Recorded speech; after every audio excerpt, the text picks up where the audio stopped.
কি ঠিক বললাম তো? বাবা, আপনি তো গোয়েন্দা হতে পারতেন। না না, ওসব কর্ম আমার না। আমি চাই আমার স্ত্রী শোলকের কেসটার সমাধান হোক, দোষীরা ধরা পড়ুক আর শাস্তি পাক। আমি জানি আর আপনি পারবেন সত্যিটা খুঁজে বের করতে, তাই আমি চাই না যে আপনার কোনো রকম ক্ষতি হোক। বাহ, বেশ তো।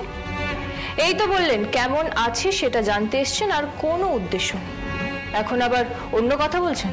না, অন্য কথা বলছি না। আমি চাই আপনি সুস্থ থাকুন আর শোলক যাতে বিচার পায়। কি হবে বলুন তো?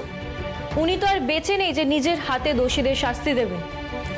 আমি জানি ও কখনো নিজের হাতে আর শাস্তি দিতে পারবেন না। জানেন তো, আমি যতই আপনাকে দেখি আর ততই অবাক হই। দুটো মানুষের মধ্যে এত মিল কি করে হতে পারে? আপনি যদি শোলককে দেখতেন তাহলে বুঝতেন। স্ত্রীকে খুব ভালোবাসেন না?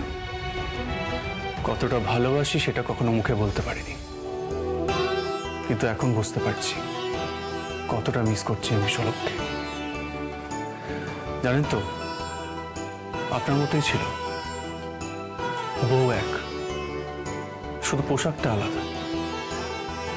কখনো কোনো অন্যায় মেনে নিত না।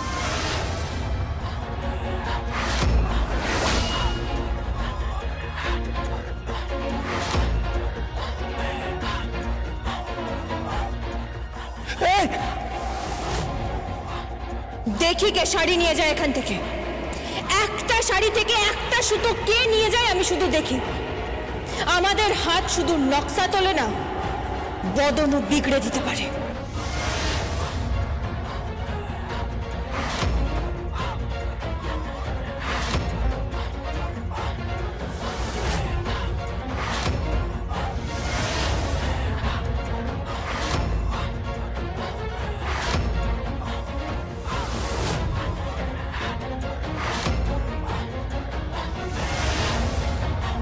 রক্ত ঝরেছে আমাদের, ছাড়বো না আমি ওদের, ছাড়বো না। তুমি ঠিক আছো?